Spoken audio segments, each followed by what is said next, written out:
Good morning, Saints. I greet you in Jesus' name. Our verse for the day is Hebrews 6, verse 19, talking about the hope in Christ. Hope in Christ is not a vague wish or uncertain dream, it is a firm anchor for the soul. When life's storms rage and the winds of trial blow against us, this hope holds us steady, grounded not in our strength, but in the unchanging promises of God. It is sure and steadfast, rooted in God's faithfulness, offering peace and security, even when everything else feels unstable. This kind of hope gives us courage to face the unknown, knowing that our anchor is secured in heaven, not on earth.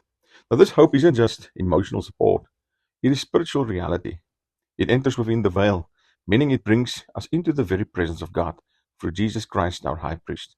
Our hope is not in what we see, but in the one who has already gone before us and made a way. Let us cling to this anchor with confidence, trusting that God's promises never fail.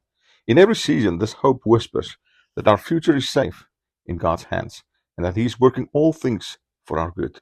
May you be blessed. Shalom.